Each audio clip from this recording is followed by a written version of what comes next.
Hi hello ಎಲ್ಲರಿಗೂ ನಮಸ್ಕಾರ. ಎಲ್ಲರೂ ಹೇಗಿದ್ದೀರಾ? ಐ ಹೋಪ್ ಎಲ್ಲರೂ ಚೆನ್ನಾಗಿದ್ದೀರಾ ಅಂತ ಅನ್ಕೊಂಡಿನಿ. ನಾನಿವತ್ತು ಸಂಡೇ ಮಧ್ಯಾಹ್ನ 3 ಗಂಟೆಯಿಂದ ಲಾಗ್‌ನ ಶುರು ಮಾಡ್ಕೊಂಡಿದ್ದೀನಿ. ಸೊ ಹೊರಗಡೆ ಹೋಗೋಣ ಅಂತ ಅನ್ಕೊಂಡಿದ್ವಿ. ಸೊ ಎಲ್ಲಿಗೆ ಅಂತ ಗೊತ್ತಿಲ್ಲ. ಸೊ ಬನ್ನಿ ಎಲ್ಲಿಗೆ ಹೋಗ್ತೀವಿ ಏನು ಅಂತ ನೋಡೋಣ. ಇವತ್ತು ಸಂಡೇ ಆಗಿರೋದ್ರಿಂದ ಲೇಟಾಗಿ ಎದ್ದು ತಿಂಡಿಗೆಲ್ಲ ಕೂಡ ಮುಗಿಸ್ಕೊಂಡು, ತಿಂಡಿ ಎಲ್ಲ ಆದಮೇಲೆ ಮನೆಯಲ್ಲಿ ಸ್ವಲ್ಪ ಕೆಲಸಗಳಿತ್ತು. ಸೊ ಸ್ವಲ್ಪ ಬಟ್ಟೆ ಒಗೆಯೋದಿತ್ತು. ಒಗೆದಿರೋ ಬಟ್ಟೆಗಳನ್ನೆಲ್ಲ ಮಡಚಿ ಇಡೋದಿತ್ತು. ಸೊ ಹಾಗಾಗಿ ಎಲ್ಲ ಕೆಲಸ ಕೂಡ ಮುಗಿಸ್ಕೊಂಡು ತಿಂಡಿಗೆ ಇವತ್ತು ತರಕಾರಿ ಪಲಾವ್ನ ಕೂಡ ಮಾಡಿದ್ದೆ. ಸೊ ತಿಂಡಿ ಅಂತೂ ತುಂಬಾ ಚೆನ್ನಾಗಾಗಿತ್ತು. ಸೊ ತಿಂಡಿ ಎಲ್ಲ ಮಿಕ್ಸ್ ಮಾಡಿಕೊಂಡು ತಿಂಡಿನ ಯಜಮಾನ್ರಿಗೆ ಹಾಕ್ಕೊಟ್ಟು ನಾನು ಕೂಡ ಜೊತೆಯಲ್ಲಿ ಕೂತ್ಕೊಂಡು ತಿಂಡಿ ಎಲ್ಲ ಕೂಡ ಮುಗಿಸ್ಕೊಂಡೆ. ಇವಾಗ ಸಮ್ಮರ್ ಹಾಲಿಡೇಸ್ ಸ್ಟಾರ್ಟ್ ಆಗಿರೋದ್ರಿಂದ ನನ್ನ ಮಗಳನ್ನ ಊರಲ್ಲಿ ಕೂಡ ಬಿಟ್ಟು ಬಂದಿದ್ದೀನಿ. ಸೊ ಅವಳಿದ್ದಾಗ ನಮಗೆ ಟೈಮ್ ಹೇಗೆ ಹೋಗ್ತಾ ಇತ್ತು ಅಂತಲೇ ಗೊತ್ತಾಗ್ತಿರ್ಲಿಲ್ಲ. ಬಟ್ ಇವಾಗ ಸ್ವಲ್ಪ ಟೈಮ್ ಹೋಗೋದು ತುಂಬಾ ಕಷ್ಟ ಅನ್ನೋ ಥರ ಆಗಿದೆ. ಸೊ ಅವಳಿದ್ದಾಗ ಅದು ಇದು ಅಂತ ಏನೇನೋ ಮಾತಾಡಿಕೊಂಡು ಇರೋಳು. ಸೊ ತುಂಬ ಬೇಗ ಹೋಗ್ತಾಯಿತ್ತು ಟೈಮು. ಬಟ್ ಇವಾಗ ಆ ಥರ ಆಗ್ತಾ ಇಲ್ಲ. ಸೊ ಸ್ವಲ್ಪ ಬೋರಿಂಗ್ ಆಗಿದೆ. ಸೊ ಹೋಪ್‌ಫುಲಿ ಸರಿ ಹೋಗುತ್ತೆ ಅಂದ್ಕೊಂಡಿದ್ದೀನಿ. ತಿಂಡಿ ಎಲ್ಲ ಮುಗಿಸ್ಕೊಂಡಿದ್ದೆಲ್ಲ ಆದಮೇಲೆ ನಾನು ವಾಷಿಂಗ್ ಮಿಷಿನ್‌ಗೆ ಬಟ್ಟೆನ ಹಾಕಿದ್ದೆ. ಸೊ ಬಟ್ಟೆ ಒಣಗಾಕೋದೆಲ್ಲ ಇತ್ತು. ಸೊ ಹಾಗಾಗಿ ನಾನು ಬಟ್ಟೆನ ಒಣಗಾಕ್ತಿದ್ದೆ. ಸೊ ನಮ್ಮ ಯಜಮಾನ್ರು ನನ್ನ ಜೊತೆ ಮಾತಾಡಿಕೊಂಡು ಹಾಗೆ ಟೈಮ್ ಸ್ಪೆಂಡ್ ಮಾಡ್ತಿದ್ರು. ತುಂಬ ಬಿಸಿಲಿದ್ದಿದ್ದರಿಂದ ಕಾಲು ಕೂಡ ತುಂಬ ಸುಡ್ತಾಯಿತ್ತು. ಸೊ ಹಾಗಾಗಿ ನನ್ನ ಹತ್ರ ಮಾತಾಡಿಕೊಂಡು ನಿಂತ್ಕೊಂಡಿದ್ರು ಅವರು ಕೂಡ. ಸೊ ಅವರು ಮಾತಾಡ್ತಾ ಇದ್ದೀನಿ ನೋಡಿ, ನಾನು ಬೇಗ ಬೇಗ ಬಟ್ಟೆ ಒಣಗಾಕ್ಬಿಡೋಣ ಅಂತ ಅಂದ್ಕೊಂಡು ಅವ್ರು ಮಾತಾಡ್ತಾ ಇದ್ದನ್ನೆಲ್ಲ ಕೇಳಿಸ್ಕೊಂಡು ಬಟ್ಟೆಗಳೆಲ್ಲ ಒಣಗಾಕ್ತಾಯಿದ್ದೆ. ಸೊ ಇವಾಗಂತೂ ಸಿಕ್ಕಾಪಟ್ಟೆ ಬಿಸಿಲಿದೆ. ಸೊ ಹೊರಗಡೆ ನಿಂತ್ಕೊಳ್ಳೋದಕ್ಕಂತೂ ಸಿಕ್ಕಾಪಟ್ಟೆ ಕಷ್ಟ ಆಗುತ್ತೆ. ಹಾಗೆ ಹೊರಗಡೆ ಹೋಗೋದಕ್ಕಂತೂ ಇನ್ನೂ ಆಗಲ್ಲ, ಅಷ್ಟು ಕಷ್ಟ ಇದೆ. ಸೊ ಹೋಪ್‌ಫುಲಿ ಬಿಸಿಲು ಜಾಸ್ತಿ ಇರೋದ್ರಿಂದ ಆಲ್ಮೋಸ್ಟ್ ಸಮ್ಮರ್‌ನಲ್ಲಿ ಮನೆಯಲ್ಲೇ ಸ್ವಲ್ಪ ಜಾಸ್ತಿ ಟೈಮ್ ಸ್ಪೆಂಡ್ ಮಾಡೋದಕ್ಕೆ ಟ್ರೈ ಮಾಡಿ. ಸೊ ಎಲ್ಲ ಮುಗಿಸ್ಕೊಂಡಿದ್ದೆಲ್ಲ ಆದಮೇಲೆ ನಮ್ಮ ಯಜಮಾನ್ರು ಸಡನ್ನಾಗಿ ಸೈಟ್ ಹತ್ರ ಹೋಗಿ ಬರೋಣ, ಒಂದು ವಿಸಿಟ್ ಹಾಕಿ ಅಂತ ಹೇಳಿದ್ರು. ಸರಿ ಅಂತ ರೆಡಿಯಾಗಿ ಇಬ್ಬರು ಕೂಡ ಹೊರಟ್ವಿ. ಸೊ ಆಲ್ಮೋಸ್ಟ್ ನಾವು ಹೊರಟಾಗಲೇ 3:00 ಆಗಿತ್ತು ಅಂತ ಅನ್ಸೋದೆ. ಸೊ ಲೇಟಾಗಿ ಹೊರಟ್ವಿ, ಆದರೂ ಕೂಡ ಸ್ವಲ್ಪ ಬಿಸಿಲಿತ್ತು. ಸರಿ ಪರವಾಗಿಲ್ಲ ಅಂತ ಅಂದ್ಕೊಂಡು ಬಸ್ ಹತ್ಕೊಂಡು ಅಲ್ಲಿಂದ ನಾವು ಹೊರಟ್ವಿ. ಸೊ ಬಿಸಿಲಿದ್ದಿದ್ದರಿಂದ ಗಾಡಿನಲ್ಲಿ ಹೋಗೋದು ಬೇಡ, ಬಸ್ಸಲ್ಲೇ ಹೋಗೋಣ ಅಂತ ಅಂದ್ಕೊಂಡು ಬಸ್ ಹತ್ಕೊಂಡು ಹೊರಟ್ವಿ. ಸೊ ಬಸ್ನಲ್ಲಿ ಯಾರೋ ಹುಡುಗಿ ನಮ್ಮ ಕಡೆ ಪದೇ ಪದೇ ನೋಡ್ತಾ ಇದ್ದು ನೋಡಿ, ನಮ್ಮ ಯಜಮಾನ್ರಿಗೆ ನಾನು ತೆಗಿಸ್ತಾ ಇದ್ದೆ. ಯಾವುದೋ ಹುಡುಗಿ ನಿಮಗೆ ಮೇ ಬಿ ಕಾಳಾಗ್ತಾ ಇದೆ ಅನಿಸುತ್ತೆ ನೋಡಿ ಅಂತ.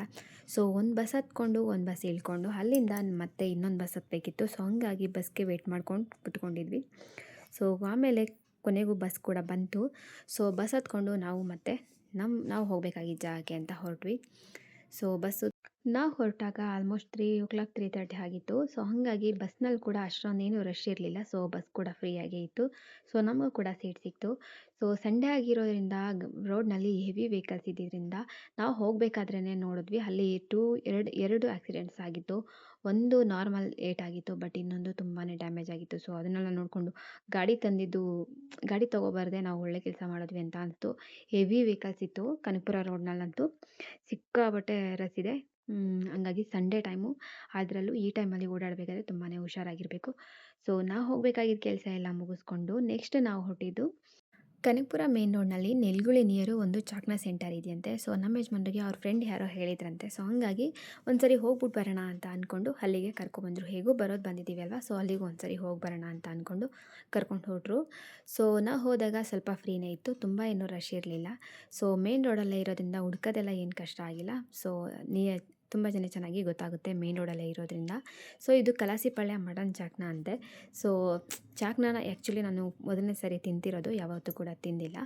ಸೊ ಟೇಸ್ಟ್ ಅಂತೂ ಅಲ್ಟಿಮೇಟ್ ಆಗಿತ್ತು, ತುಂಬಾ ಚೆನ್ನಾಗಿ ಮಾಡಿಕೊಟ್ಟಿದ್ರು. ಸೊ ನಾವು ಕೇಳಿದ ಪೀಸಸ್ನೇ ಹುಡುಕಿ ಅವರು ರೋಸ್ಟ್ ಮಾಡಿ ಕೊಡ್ತಾರೆ. ಸೊ ನನಗಂತೂ ತುಂಬಾ ಇಷ್ಟ ಆಯಿತು. ಮೊದಲನೇ ಸಾರಿ ತಿಂದಿದ್ದು, ಮೊದಲನೇ ಸಾರಿಗೆ ಖಂಡಿತ ಇಷ್ಟ ಆಯಿತು. ಮದುವೆ ಆಗಿ ಮಗು ಆದಮೇಲೆ ಎಲ್ಲ ಹೆಣ್ಮಕ್ಳಿಗೂ ಕೂಡ ಗಂಡಂದ್ರ ಜೊತೆ ಟೈಮ್ ಸ್ಪೆಂಡ್ ಮಾಡೋದಕ್ಕೆ ತುಂಬಾ ಇಷ್ಟ ಇರುತ್ತೆ. ಬಟ್ ಕಾಲ ಆಗೋದಿಲ್ಲ. ಸೊ ಅವರು ಆಫೀಸ್ ಕೆಲಸದಲ್ಲಿ ಬ್ಯುಸಿ ಇರ್ತಾರೆ, ಇವರು ಮನೆ ಕೆಲಸದಲ್ಲಿ ಬ್ಯುಸಿ ಇರ್ತಾರೆ, ಹಾಗೆ ಮಕ್ಕಳು ಅನ್ನೋದರಲ್ಲೇ ಬ್ಯುಸಿಯಾಗಿ ಹೋಗುತ್ತೆ. ಸೊ ನಮಗೆ ನಾವು ಟೈಮ್ ಕೊಟ್ಕೊಳ್ಳೋದಕ್ಕೆ ಸಾಧ್ಯನೇ ಆಗೋದಿಲ್ಲ. ಸೊ ಈ ಒಂದು ಚಾನ್ಸ್ನ ಮಿಸ್ ಮಾಡ್ಕೊಳ್ಳೋದಕ್ಕಂತೂ ನಾನಂತೂ ಇಷ್ಟಪಟ್ಟಿಲ್ಲ. ಸೊ ಸಿಕ್ಕಿರೋ ಟೈಮ್ನ ಖುಷಿಯಾಗಿ ಎಂಜಾಯ್ ಮಾಡಬೇಕು ಅಲ್ವಾ. ಸೊ ಹಂಗಾಗಿ ಟೈಮ್ ಸ್ಪೆಂಡ್ ಮಾಡೋದಕ್ಕೆ ನಮಗೆ ಯಾವ ಟೈಮ್ ಸಿಗುತ್ತೋ ಆ ಟೈಮಲ್ಲೇ ಸ್ಪೆಂಡ್ ಮಾಡಿದ್ರೆ ತುಂಬಾ ಖುಷಿಯಾಗಿರ್ಬೋದು ಅಂತ ಅನಿಸುತ್ತೆ. ನಾವು ನಮಗೆ ಬೇಕಾದಂಥ ಪೀಸಸ್ನ ನಮ್ಮ ಯಜಮಾನ್ರು ಚಾಯ್ಸ್ ಮಾಡಿ, ಅವ್ರಿಗೆ ಬೇಕಾದಂಥ ಪೀಸಸ್ನ ಸಣ್ಣಗೆ ಕಟ್ ಮಾಡಿಸಿ ರೋಸ್ಟಿಗೆ ಹೇಳಿ ಅವ್ರಿಗೆ ಆರ್ಡರ್ನ ಕೊಟ್ಟು ನಾವು ವೇಟ್ ಮಾಡಿಕೊಂಡು ಕೂತ್ಕೊಂಡಿದ್ವಿ. ಸೊ ಬಿಕಾಸ್ ಅದು ತುಂಬಾ ಟೈಮ್ ಹಿಡಿಯುತ್ತೆ. ಸೊ ಎಷ್ಟು ಚೆನ್ನಾಗಿ ರೋಸ್ಟ್ ಆಗುತ್ತೋ ಅಷ್ಟೇ ಟೇಸ್ಟಿಯಾಗಿರುತ್ತೆ ಅಂತ ಆ ಆಂಟಿ ಹೇಳ್ತಾಯಿದ್ರು. ಸೊ ಇವಾಗ ನಾವು ಆರ್ಡರ್ ಮಾಡಿದಂಥ ಚಾಕ್ನ ರೆಡಿ ಆಗಿತ್ತು. ಸೊ ಯಜಮಾನ್ರು ಕೂಡ ಅದನ್ನು ತೊಗೊಂಡು ಬರ್ತಿದ್ರು. ಸೊ ಆ ಚಾಕ್ನ ಜೊತೆಗೆ ಒಂದು ಕೆಂಪು ಚಟ್ನಿನ ಕೊಟ್ಟಿದ್ರು. ಸೊ ನಮಗೆ ಚಾಕ್ನ ಜೊತೆ ಅದನ್ನು ಹಚ್ಕೊಂಡು ತಿಂದಿದ್ರೆ ಸಿಕ್ಕಾಪಟ್ಟೆ ಸಖತ್ತಾಗಿತ್ತು. ಸೊ ಚಾಕ್ನ ಅಂತೂ ನಮ್ಮ ಯಜಮಾನ್ರಿಗೆ ತುಂಬ ಇಷ್ಟ ಆಗಿತ್ತು. ಅವ್ರಿಗೆ ಈ ಥರ ಎಲ್ಲ ಸ್ವಲ್ಪ ಜಾಸ್ತಿನೇ ಇಷ್ಟ ಆಗುತ್ತೆ. ಸೊ ಹಂಗಾಗಿ ಅವರು ಕೂಡ ಇಷ್ಟಪಟ್ಟು ತಿಂದರು. ಸೊ ನಾನು ಕೂಡ ಇಷ್ಟಪಟ್ಟು ತಿಂದೆ. ಸೊ ಈ ಒಂದು ಟೈಮಲ್ಲಿ ನನಗೆ ನನ್ನ ಮಗಳು ಕೂಡ ನೆನಪಾಗ್ತಿದ್ಲು. ಸೊ ಅವಳು ಕೂಡ ಇದ್ದಿದ್ರೆ ಇಷ್ಟಪಟ್ಟು ತಿಂತಾ ಇದ್ಲೇನೋ ಅಂತ ಅನಿಸಿತು. ಬಿಕಾಸ್ ಯಾಕಂದರೆ ಲಾಸ್ಟ್ ಟೈಮ್ ಒಂದ್ಸರಿ ಅವಳನ್ನ ಇಲ್ಲಿ ಕರ್ಕೊಂಡು ಬಂದಿದ್ರು ನಮ್ಮ ಯಜಮಾನ್ರು. ಬಟ್ ಅವಾಗ ನಾನು ಬಂದಿರಲಿಲ್ಲ. ಸೊ ಅವ್ರಿಗೆ ಫ್ರೆಂಡ್ ಹೇಳಿ ಒಂದ್ಸರಿ ಟೇಸ್ಟ್ ನೋಡೋಣ ಅಂತ ಅಂದ್ಕೊಂಡು ಅವ್ರ ಮಗಳ ಜೊತೆ ಬಂದಿದ್ದರು. ಸೊ ಅವಾಗ ನಾನು ಬಂದಿರಲಿಲ್ವಲ್ಲ, ಹಾಗಾಗಿ ಇವತ್ತು ಕರ್ಕೊಂಬಂದಿದ್ದಾರೆ. ಚಾಟ್ನ ಟೇಸ್ಟ್ ಅಂತೂ ತುಂಬಾ ಅದ್ಭುತವಾಗಿತ್ತು. ಸೊ ಕನಕಪುರ ರೋಡಲ್ಲಿ ಯಾರೆಲ್ಲ ಇದ್ದೀರಾ, ಸೊ ನಾನ್ ವೆಜ್ ಲವರ್ಸ್ ಆಗಿದ್ದರೆ ಒಂದು ಸಾರಿ ವಿಸಿಟ್ ಮಾಡಿ ಅಲ್ಲಿಗೆ. ಸೊ ಅಲ್ಲಿ ಎಲ್ಲ ಚಾಟ್ನೆಲ್ಲ ತಿನ್ಕೊಂಡಿದ್ದೆಲ್ಲ ಆದಮೇಲೆ ನಾವು ಮನೆ ಕಡೆಗೆ ಹೋಗೋಣ ಅಂದ್ಕೊಂಡು ಹೊರಟ್ವಿ ಬಸ್ ಹತ್ಕೊಂಡು. ಇವತ್ತು ಸಂಡೇ ಮ್ಯಾಚ್ ಇದ್ದಿದ್ದರಿಂದ ಇನ್ನೂ ತುಂಬ ಟೈಮ್ ಇದೆ. ಸೊ ಮ್ಯಾಚ್ ಶುರು ಆಗೋದಕ್ಕೆ ಅಂತ ಅಂದ್ಕೊಂಡು ನಮ್ಮ ಯಜಮಾನ್ರು ಹಾಗೆ ಒಂದು ರೌಂಡು ಫೋರಮ್ನಲ್ಲಿ ಸುತ್ತಾಡ್ಕೊಂಡು ಬರೋಣ ಅಂತ ಅಂದ್ಕೊಂಡು ಕರ್ಕೊಂಡು ಹೋದರು. ಸೊ ಸಂಡೇ ಇದರಿಂದ ಸಿಕ್ಕಾಪಟ್ಟೆ ರಶ್ ಇದ್ದರು. ಹಾಗೆ ಮ್ಯಾಚ್ ಕೂಡ ಇತ್ತು ಅಲ್ವಾ, ಹಾಗಾಗಿ ರಶ್ ಇದ್ದರು. ಸೊ ಬಿಕಾಸ್ ಅಲ್ಲಿ ಮ್ಯಾಚ್ ನೋಡೋದಕ್ಕೆ ಅರೇಂಜನ್ನು ಮಾಡಿರ್ತಾರೆ ಫೋರಮ್ ಎದುರುಗಡೆ. ಸೊ ಹಂಗಾಗಿ ಅಲ್ಲಿ ಕೂಡ ರಶ್ ಇದ್ದರು. ಹಾಗೆ ಫೋರಮ್ ಹೊರಗಡೆ ಇಲ್ಲಿ ಎಕ್ಸಿಬಿಷನ್ನ ಹಾಕಿದ್ರು. ಸೊ ಇಯರಿಂಗ್ಸ್ ಆಗಿರ್ಬೋದು, ಸ್ಯಾರೀಸ್ ಆಗಿರ್ಬೋದು, ಡ್ರೆಸ್ಸಸ್ ಆಗಿರ್ಬೋದು, ಮನೆಗೆ ಬೇಕಾಗಿರುವಂಥ ಐಟಮ್ಸ್ಗಳು, ಹಾಗೆ ಹೆಣ್ಮಕ್ಳು ತುಂಬ ಇಷ್ಟಪಡುವಂಥ ಎಲ್ಲ ಐಟಮ್ಸ್ಗಳನ್ನ ಕೂಡ ಅಲ್ಲೇ ಹಾಕಿದ್ರು. ಸೊ ಇಲ್ಲಿ ಆ್ಯಕ್ಚುಲಿ ನಮ್ಮಂಥ ಮಿಡಲ್ ಕ್ಲಾಸ್ ಫ್ಯಾಮಿಲೀಸ್ ತೊಗೊಳೋದಕ್ಕಾಗಲ್ಲ. ಸುಮ್ಮನೆ ಹಾಗೆ ನೋಡ್ಕೊಂಬರೋಣ ಅಂತ ಅಂದ್ಕೊಂಡು ವಿಸಿಟ್ ಮಾಡ್ತಿದ್ವಿ. ಇಲ್ಲಿ ಹಾಕಿರುವಂಥ ಪ್ರತಿಯೊಂದು ಐಟಮ್ಸು ಹೊರಗಡೆ ಕೂಡ ಸಿಗುತ್ತೆ. ಬಟ್ ಇಲ್ಲಿ ಡಬಲ್ ರೇಟ್ ಇರುತ್ತೆ. ಬಟ್ ಹೊರಗಡೆ ತೊಗೊಂಡಾಗ ಸಿಂಗಲ್ ರೇಟ್ಗೆ ನಮಗೆ ಸಿಗುತ್ತೆ. ಅಲ್ಲಿ ನೋಡಿಕೊಂಡು ಸುತ್ತಾಡ್ಕೊಂಡಿದ್ದೆಲ್ಲ ಆದಮೇಲೆ ನೆಕ್ಸ್ಟ್ ನಾವು ಹೋಗಿದ್ದು ಫೋರಮ್ ಒಳಗಡೆ. ಸೊ ಸಂಡೇ ಇರೋದ್ರಿಂದ ಸ್ವಲ್ಪ ರಶ್ ಇದ್ದರು. ಸೊ ಪರವಾಗಿಲ್ಲ ಅಂತ ಅಂದ್ಕೊಂಡು ಒಳಗಡೆ ಬಂದ್ವಿ.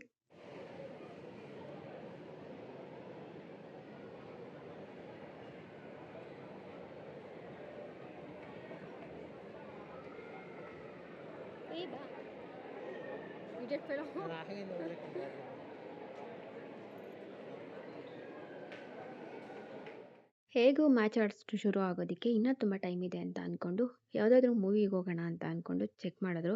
ಬಟ್ ಅಲ್ಲಿದ್ದು ಲವ್ ಮ್ಯಾಕ್ಟೆಲ್ 3 ಒಂದೇ ಒಂದು ಮೂವಿ, ಕನ್ನಡ ಮೂವಿ. ಬಟ್ ಬೇರೆ ಯಾವ ಮೂವೀಸು ಇರಲಿಲ್ಲ. ಸೊ ಕನ್ನಡ ಮೂವಿ ಬಿಟ್ಟರೆ ನಮಗೆ ಬೇರೆ ಯಾವುದು ಅರ್ಥ ಆಗಲ್ಲ ಅಲ್ವಾ, ಹಾಗಾಗಿ ಸೊ ಕನ್ನಡ ಮೂವಿನೇ ನೋಡೋಣ ಅಂತ ಅಂದ್ಕೊಂಡು ಸರ್ಚ್ ಮಾಡ್ತಿದ್ವಿ. ಬಟ್ ಇದ್ದಿದ್ದು ಲವ್ ಮ್ಯಾಕ್ಟೆಲ್ ಒಂದೇ ಆಗಿರೋದ್ರಿಂದ ಸರಿ ಮೂವಿ ಎಲ್ಲ ಏನು ಬೇಡ ಅಂದ್ಕೊಂಡು ವಾಪಸ್ ಅಲ್ಲಿಂದ ಬಂದ್ವಿ. ಸೊ ಬರಬೇಕಾದ್ರೆ ಕಾಫಿ ಕುಡಿಬೇಕು. ಸೊ ನಾನು ಬರಬೇಕಿದ್ರೆ ಟೀ ಇದ್ದರೆ ಕುಡಿಯೋಣ ಅಂತ ಕೇಳಿದೆ. ಸೊ ಅಲ್ಲಿ ಟೀ ಇರಲಿಲ್ಲ. ಸರಿ ಕಾಫಿನಾದರೂ ನೋಡೋಣ ಅಂತ ಅಂದ್ಕೊಂಡು ಯಜಮಾನರು ಚೆಕ್ ಮಾಡ್ತಿದ್ರು. ಬಟ್ ಹೊರಗಡೆ ಇದ್ದಿದ್ದ ರೇಟ್ಗೂ ಅಲ್ಲಿದ್ದಿದ್ದ ರೇಟ್ಗೂ ನನಗಂತೂ ತಲೆಗಿರಂತು. 1 ಕಪ್ ಕಾಫಿಗೆ 45 ರುಪೀಸನ್ನು ಬಿಲ್ ಮಾಡ್ತಾರಂತೆ. ಸೊ ಆ ಕಾಫಿ ರೇಟ್ನ ನೋಡ್ಬಿಟ್ಟು ನಾನು ಇದೇ ಕಾಫಿನ ಹೊರಗಡೆ ಕುಡಿದ್ರೆ 10 ರುಪೀಸ್ನಲ್ಲಿ ಕಾಫಿ ಮುಗಿಯುತ್ತೆ ಅಂತ ಅಂದ್ಕೊಂಡು ಅಲ್ಲಿಂದ ವಾಪಸ್ ಬಂದ್ವಿ. ಸೊ 1 ಕಾಫಿಗೆ 45 ರುಪೀಸ್ ಆದರೆ ಸೊ 2 ಕಾಫಿಗೆ 90 ರುಪೀಸ್ ಆಗುತ್ತೆ. ಸೊ ಹೊರಗಡೆ ಕುಡಿದ್ರೆ ಅದಕ್ಕೆ 20 ರುಪೀಸ್ ಅಷ್ಟೇ ಆಗೋದು. ನನಗೆ ಅನ್ನೆಸೆಸರಿಯಾಗಿ ದುಡ್ಡು ಖರ್ಚು ಮಾಡೋದು ಅಷ್ಟೊಂದು ಇಷ್ಟ ಆಗಲ್ಲ. ಸೊ ಇಂಪಾರ್ಟೆಂಟ್ ಇದೆ ಅಂತ ಅನ್ಸಿದ್ರೆ ಖರ್ಚು ಮಾಡೋದ್ರಲ್ಲಿ ಒಂದು ಅರ್ಥ ಇದೆ. ಸೊ ಈ ಹೊರಗಡೆ ಕೂಡ ಕಾಫಿ ಸಿಗುತ್ತೆ ಅಲ್ವಾ, ಸೊ ಹಂಗಾಗಿ ಹೊರಗಡೆ ಕುಡಿದ್ರೇ ಚೆನ್ನಾಗಿರುತ್ತೆ. ಸೊ ಹಂಗಾಗಿ ಅಲ್ಲಿಂದ ನಾನು ವಾಪಸ್ ಅವ್ರನ್ನ ಕರ್ಕೊಂಡು ಹಾಗೆ ಕೆಳಗಡೆ ಹೋಗೋಣ, ಕೆಳಗಡೆ ಒಂದು ರೌಂಡ್ ಹಾಕಿ ಆಮೇಲೆ ಮನೆಗೆ ಹೋಗೋಣ ಅಂತ ಅಂದ್ಕೊಂಡು ಹಾಗೆ ನೋಡಿಕೊಂಡು ಕೆಳಗಡೆ ಬರ್ತಿದ್ವಿ. ಇಲ್ಲಿ ಕೆಳಗಡೆ ಮಕ್ಕಳಿಗೆ ಅಂತ ಏನೋ ಗೇಮ್ಸ್ನ ಹಾಕಿದ್ರು. ಸೊ ನನ್ನ ಮಗಳಿದ್ದಿದ್ರೆ ಆಡಿಸ್ಬೋದು ಅಂತ ಅಂದ್ಕೊಂಡು ಹಾಗೆ ನೋಡೋಣ ಗೇಮ್ಸ್ನ ಏನೇನು ಪ್ಲ್ಯಾನ್ ಮಾಡಿದ್ದಾರೆ ಅಂತ ಅಂದ್ಕೊಂಡು ನೋಡಿಕೊಂಡು ಅಲ್ಲಿಂದ ಕೆಳಗಡೆ ಬಂದ್ವಿ. ಸೊ ಅಲ್ಲಿ ಮಕ್ಕಳಿಗೆ ಮಾತ್ರ ಎಂಟ್ರಿ ಇದ್ದಿದ್ದು, ಹಣ್ಣದಲ್ಲದೆ ಟಿಕೆಟ್ ತೊಗೊಂಡ್ರೆ ಮಾತ್ರನೇ ಎಂಟ್ರಿ ಇದ್ದಿದ್ದರಿಂದ ನಾವೇನು ಒಳಗಡೆ ಎಲ್ಲ ಏನೂ ಹೋಗಿಲ್ಲ. ಸುಮ್ಮನೆ ಹೊರಗಡೆಯಿಂದನೇ ಹಾಗೆ ವಿಸಿಟ್ ಹಾಕ್ಕೊಂಡು ನೋಡಿಕೊಂಡು ಅಲ್ಲಿಂದ ನೆಕ್ಸ್ಟ್ ನಾವು ಹೋಗಿದ್ದು ಲೂಲು ಮಾರ್ಕೆಟ್ಗೆ. ಹಾಗೆ ಬರಬೇಕಾದ್ರೆ ನಾನು ನಮ್ಮ ಯಜಮಾನ್ರು ಇಬ್ಬರು ಕೂಡ ಲಿಫ್ಟ್ ಇಳಿಬೇಕಿದ್ರೆ ಇಬ್ಬರು ಒಂದೇ ಸರಿ ಹೊರಗಡೆ ಕಾಲಿಡೋಣ ಅಂತ ಅಂದ್ಕೊಂಡು ನೋಡ್ಕೊಂಡು ಬಂದ್ವಿ. ಸೊ ಹಾಗೆ ಸಕ್ಸಸ್ ಕೂಡ ಆಯಿತು.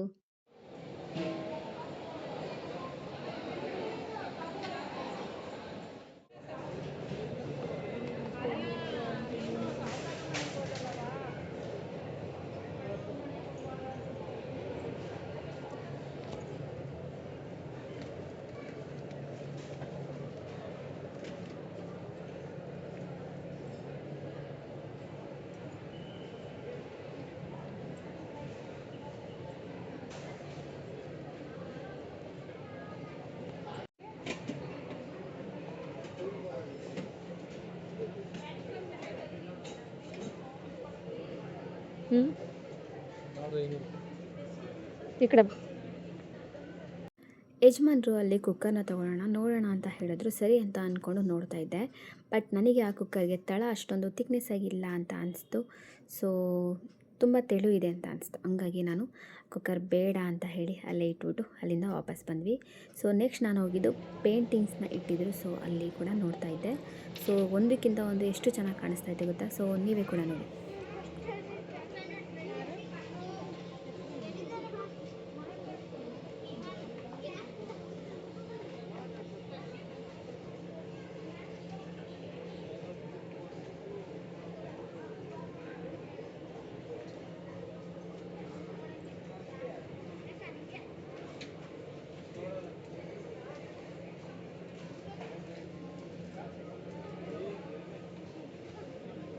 ಎಲ್ಲ ಕಡೆ ನೋಡಿಕೊಂಡು ಸುತ್ತಾಡಿದ್ದೆಲ್ಲ ಆದಮೇಲೆ ಆಲ್ಮೋಸ್ಟ್ ನಾವು ಸುತ್ತಾಡೋ ಅಷ್ಟರಲ್ಲಿ 6:30 ಹತ್ತತ್ರ ಆಗಿತ್ತು. ಸೊ ಟೈಮ್ ಕೂಡ ಆಗ್ತಾಯಿದೆ. ಸೊ ಮನೆಗೆ ಹೋಗೋಣ ಅಂತ ಅಂದ್ಕೊಂಡು ಅಲ್ಲಿಂದ ಎಕ್ಸಿಟ್ ಆಗಿ ಆಚೆ ಬಂದ್ವಿ. ಸೊ ಬರಬೇಕಾದ್ರೆ ನನಗೆ ಕಾಣಿಸಿದ್ದು ಈ ಸೆಕ್ಯೂರಿಟಿ ಆಂಟಿ. ನಾವು ಒಳಗಡೆ ಎಂಟ್ರಿ ಆಗಬೇಕಾದ್ರೆ ಅವ್ರು ನಮಗೆ ಕೈ ಮುಗಿದು ವೆಲ್ಕಮ್ ಮಾಡ್ತಾರೆ. ಸೊ ನಾನು ಕೂಡ ಹಾಗೆ ಅವ್ರಿಗೆ ಸ್ಮೈಲ್ ಮಾಡಿ ಥ್ಯಾಂಕ್ ಯು ಹೇಳಿದೆ.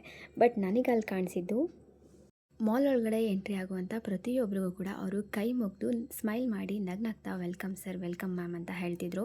ಬಟ್ ಅವ್ರಿಗೆ ರೆಸ್ಪಾನ್ಸ್ ಮಾಡಿ ರಿಪ್ಲೈಲಿ ಯಾರೂ ಥ್ಯಾಂಕ್ ಯು ಅಂತಲೂ ಹೇಳಿಲ್ಲ. ಅಟ್ಲೀಸ್ಟ್ ಸ್ಮೈಲ್ ಕೂಡ ಮಾಡ್ತಾ ಇರಲಿಲ್ಲ. ಅದನ್ನು ನೋಡಿ ನನಗೆ ಅನಿಸಿದ್ದೇನಪ್ಪ ಅಂದರೆ, ಜನ ಕೆಲಸ ಯಾವುದೇ ಆಗಿರಲಿ ಅದನ್ನು ನೋಡಿ ರೆಸ್ಪೆಕ್ಟ್ ಕೊಡಲ್ಲ, ಪೊಸಿಷನ್ನ ನೋಡಿ ರೆಸ್ಪೆಕ್ಟ್ ಕೊಡ್ತಾರೆ ಅಂತ ಅನಿಸ್ತು. ಸೊ ಮಾಲಿಂದ ಆಚೆ ಬಂದಿದ್ದ ತಕ್ಷಣ ಹೊರಗಡೆ ಇಲ್ಲಿ ಮ್ಯಾಚ್ ಶುರು ಆಗುತ್ತೆ ಅಲ್ವಾ, ಹಂಗಾಗಿ ಇಲ್ಲಿ ಮ್ಯಾಚ್ ನೋಡೋರಿಗೆ ಅಂತಲೇ ಅರೇಂಜ್ ಮಾಡಿದರು. ಸೊ ಅಲ್ಲಿ ಕೂಡ ಸಂಡೇ ಇದರಿಂದ ಸಿಕ್ಕಾಪಟ್ಟೆ ಜನ ಸೇರಿದರು. ಸೊ ನಾವು ಇದ್ದಿದ್ದು 6:30 ಅರೌಂಡ್ 6:45 ಅನಿಸುತ್ತೆ ಅಷ್ಟೇ. ಅಷ್ಟರಲ್ಲೇ ತುಂಬ ಜನ ಸೇರಿದರು. ಇನ್ನು ನೈಟ್ 7:30 ಅಷ್ಟರಲ್ಲಿ ಶುರು ಆಗುತ್ತಂತೆ. ಸೊ ಹಂಗಾಗಿ ಅಲ್ಲಿ ಜನಗಳು ಕೂಡ ಬಂದು ವೇಟ್ ಮಾಡ್ತಿದ್ರು. ಸೊ ನಮ್ಮ ಮನೆಯವರು ಹಾಗೆ ಸ್ವಲ್ಪ ಹೊತ್ತು ನೋಡಿಕೊಂಡು ನಿಂತ್ಕೊಂಡಿದ್ರು.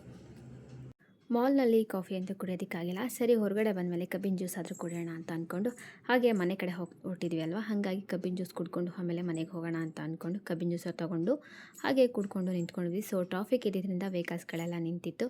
ಸೊ ಸಿಗ್ನಲ್ ಬಿದ್ದಿದ್ರು ಹಂಗಾಗಿ ಸೊ ಅಷ್ಟರಲ್ಲಿ ನಮಗೆ ಬಸ್ ಕೂಡ ಬಂದಿತ್ತು. ಬಿಕಾಸ್ ನಾವು ಬಸ್ಸಲ್ಲೇ ಹೋಗಿದ್ದರಿಂದ ಬಸ್ ಕೂಡ ವೆಯ್ಟ್ ಮಾಡಬೇಕಿತ್ತಲ್ವ. ಸೊ ಹಂಗೆ ಬಸ್ ನಿಂತಿತ್ತು ಅಂತ ಜ್ಯೂಸ್ ಕುಡಿದು ಮನೆ ಕಡೆ ವೆಲ್ಕಮ್ ಬ್ಯಾಕ್. ಇವತ್ತು ಮಂಡೇ. ಸೊ ನಿನ್ನೆ ನಾನು ಯಾವುದೇ ರೀತಿ ವಿಡಿಯೋನ ಕಂಟಿನ್ಯೂ ಮಾಡೋದಕ್ಕಾಗಲಿಲ್ಲ. ಸೊ ಇವತ್ತು ಕಂಟಿನ್ಯೂ ಮಾಡ್ತಾ ಇದ್ದೀನಿ. ಸೊ ಇವತ್ತು ನನ್ನ ಮಗಳಿಗೆ ಸ್ಕೂಲ್ನಲ್ಲಿ ಪೇರೆಂಟ್ಸ್ ಮೀಟಿಂಗ್ ಇದೆ. ಸೊ ಎಕ್ಸಾಮ್ ರಿಸಲ್ಟ್ಸ್ ನೋಡೋದಿದೆಯಲ್ವಾ, ಹಾಗಾಗಿ ಸೊ ಟೈಮ್ ಆಗೋಗಿದೆ ಆಲ್ರೆಡಿ. 11:40 ಆಗಿದೆ, ಸಾರಿ 10:40 ಆಗಿದೆ. 11 o'clock ಕ್ಲೋಸ್ ಆಗುತ್ತೆ. ಸೊ ಬನ್ನಿ, ಇವಾಗ ಟೈಮ್ ಆಗಿದೆ. ಸೊ ಹೋಗಿ ಲೆಟ್ಸ್ ಗೋ. ಪೇರೆಂಟ್ಸ್ ಮೀಟಿಂಗ್ನ ಯಾವಾಗಲೂ ಕ್ಲಾಸ್ ರೂಮ್ನಲ್ಲೇ ಇಟ್ಕೊತಾ ಇದ್ರು. ಈ ಸರಿ ಕ್ರೌಡಸ್ ಜಾಸ್ತಿ ಇದೆ, ಸ್ಟೂಡೆಂಟ್ಸ್ ಜಾಸ್ತಿ ಇದ್ದಾರೆ ಅಲ್ವಾ, ಎಲ್ಲರೂ ಒಂದೇ ಸರಿ ಬರ್ತಾರೆ ಅಂತ ಮೇಲ್ಗಡೆ ಟೆರೆಸ್ ಮೇಲೆ ಅರೇಂಜ್ ಮಾಡಿದರು. ಸೊ ನಾನು ಮೆಟ್ಲತ್ಕೊಂಡು ಹೋಗ್ತಾ ಇದ್ದೀನಿ. ಟೆರೆಸ್ನಲ್ಲಿ ರಿಸಲ್ಟ್ ಕೂಡ ಎಲ್ಲ ನೋಡಿಕೊಂಡು ಹಾಗೆ ಮಾರ್ಕ್ಸ್ ಕಾರ್ಡ್ ಕೂಡ ತೊಗೊಂಡು ಅಲ್ಲಿ ಸಿಗ್ನೇಚರ್ನ ಕೂಡ ಮಾಡಿ ಮ್ಯಾಮ್ನ ಕೂಡ ಮಾತಾಡಿಸ್ಕೊಂಡು ಅಲ್ಲಿಂದ ನಾನು ಹೋಗಿದ್ದು ಸ್ಟಾಫ್ ರೂಮ್ಗೆ. ಸೊ ಸ್ಟಾಫ್ ರೂಮ್ನಲ್ಲಿ ನಾನು ನೆಕ್ಸ್ಟ್ ಇಯರು ಫೀಸಸ್ ಎಲ್ಲ ಏನಿರುತ್ತೆ, ಹಾಗೆ ಇಯರ್ ಒನ್ಸ್ ಪೇ ಮಾಡಿದ್ರೆ ಎಷ್ಟಿರುತ್ತೆ, ಮಂತ್ಲಿ ಒನ್ಸ್ ಪೇ ಮಾಡಿದ್ರೆ ಎಷ್ಟಿರುತ್ತೆ ಅಂತ ವಿಚಾರಿಸ್ತಿದ್ದೆ. ರಿಸಲ್ಟ್ ನೋಡ್ಕೊಂಡು ಬಂದಿದ್ದಾಯಿತು. ಟೈಮ್ ಬಂದು ಆಲ್ಮೋಸ್ಟ್ 11:30 ಆಗಿದೆ. ಸೊ ಓಕೆ, ಚೆನ್ನಾಗಿ ಮಾಡಿದ್ದಾಳೆ. ಸಿಕ್ಕಾಪಟ್ಟೆ ಬಿಸಿಲಿಗೆ ಹೋಗಿ ಬರೋಷ್ಟಲ್ಲಂತೂ ಸುಸ್ತಾಯಿತು. ಚೆನ್ನಾಗಿ ಮಾಡಿದ್ದಾಳೆ, ಪರವಾಗಿಲ್ಲ, ಬೆಟರ್ ಆಗಿದ್ದಾಳೆ. ಸೊ ಫಸ್ಟ್ ಸ್ಟ್ಯಾಂಡರ್ಡ್ಗೆ ಹೋಗ್ತಿದ್ದಾಳೆ ಅನ್ನೋ ಖುಷಿ ಒಂದು ಕಡೆ ಆದರೆ, ಇನ್ನೊಂದು ಕಡೆ ನನ್ನ ಮಗು ದೊಡ್ಡವಳು ಆಗ್ತಾ ಇದ್ದಾಳೆ. ಹಾಗೆ ಹೇಳಿದ ಮಾತು ಕೂಡ ಕೇಳಲ್ಲ ದೊಡ್ಡವಳು ಆಗ್ತಾ. ಸೊ ಅದಂತೂ ಸ್ವಲ್ಪ ಬೇಜಾರಿದೆ. ದೊಡ್ಡವಳು ಆಗ್ತಾ ಹೇಳಿದ ಮಾತು ಒಂಚೂರು ಕೇಳಲ್ಲ. ಅವ್ರು ಹೇಳ್ದಂಗೆ ನಾವು ಕೇಳಬೇಕಷ್ಟೆ. ನಾವು ಹೇಳ್ದಂಗೆ ಅವ್ರು ಏನೇನು ಕೇಳಲ್ಲ. ಸೊ ಬನ್ನಿ ಹೋಪ್ ಇಟ್ಕೊಳ್ಳೋಣ, ಹೇಳಿದ ಮಾತು ಕೇಳ್ತಾಳೆ ದೊಡ್ಡವಳು ಆಗ್ತಾ ಅಂತ. ಸೊ ವಿಡಿಯೋನ ಇಲ್ಲಿಗೆ ಎಂಡ್ ಮಾಡ್ತಾ ಇದ್ದೀನಿ. ಸೊ ಹೋಪ್ ನಿಮಗೆ ವಿಡಿಯೋ ಇಷ್ಟ ಆಗಿದೆ ಅಂತ ಭಾವಿಸ್ತಾ ಇಲ್ಲಿಗೆ ಎಂಡ್ ಮಾಡೋಣ. ಸೊ ನೆಕ್ಸ್ಟ್ ವಿಡಿಯೋದಲ್ಲಿ ಸಿಗೋವರೆಗೂ ಅಲ್ಲಿವರೆಗೂ ಕಾಯ್ತಾ ಇರಿ. Stay tuned. Love you all. Bye bye.